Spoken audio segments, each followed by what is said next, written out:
नमस्कार, Yogita's kitchen recipe मध्ये तुमचं सगळ्यांचं मनपूर्वक स्वागत आहे। दुधी भोपळ्याची भाजी बऱ्याच जणांना जास्त करून लहान मुलांना आवडत नाही। त्यामुळे आज आपण दुधी भोपळ्याचे पौष्टिक आणि खमंग थालीपीठ कसे बनवायचे ते पाहणार आहोत। तर लगेचच सुरुवात करूया।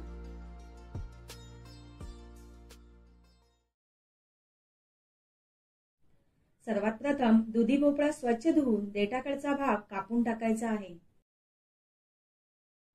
आता साल काढून किसणीवर किसून घेऊया। इथे मी अर्धा दुधी भोपळा कापून घेतला आहे। तर अशा प्रकारे किस करून घेतल्यावर एका भांड्यात किस काढून घेऊया। आता यामध्ये मी एक गाजर किसून घालत आहे। तसेच एक बारीक चिरलेला कांदा घालूया। बारीक चिरलेली कोथिंबीर घालायची आहे।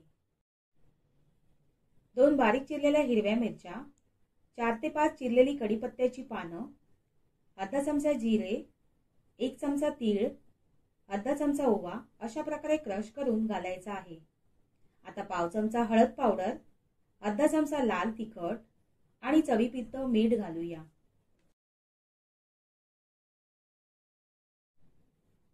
आता 1 कप तांदूळाचं पीठ घालूया। तुम्ही कोणतंही पीठ इथे वापरू शकता। सुरुवातीला पाणी न ऍड करता सर्व जिन्नस एकत्रित मिसळून घ्यायचे आहेत। गरजेनुसार थोडं थोडं पाणी घालून मिश्रण व्यवस्थित एकजीव करून घ्यायचं आहे।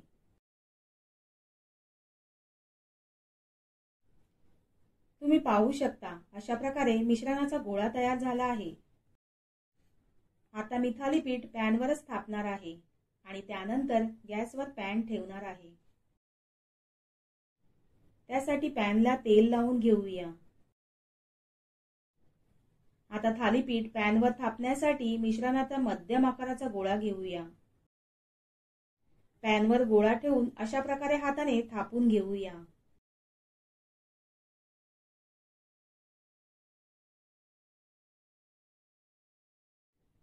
आता गॅसची फ्लेम मीडियम ठेवून त्यावर पॅन ठेवूया।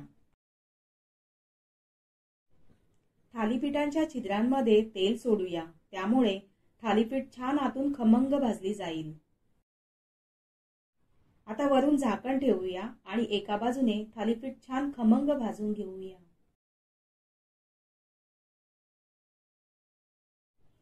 झाकण उघडून पाहूया, थालीपीठ वरून कोरडं झालं आहे। पलटवून घेऊया आणि दुसऱ्या बाजूने देखील अशाच प्रकारे खमंग खरपूस भाजून घेऊया। थालीपीठाला छान रंग आला आहे। खमंग थालीपीठ तयार झालं आहे। काढून घेऊया।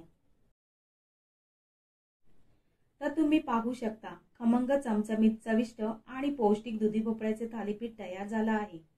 अशाच प्रकारे सर्व थालीपीठ मी तयार करून घेतली आहेत।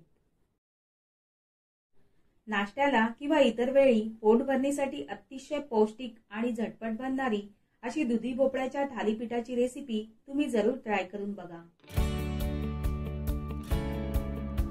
तसेच व्हिडिओला लाईक करा, कमेंट करा आणि चॅनलला सबस्क्राइब करा। धन्यवाद।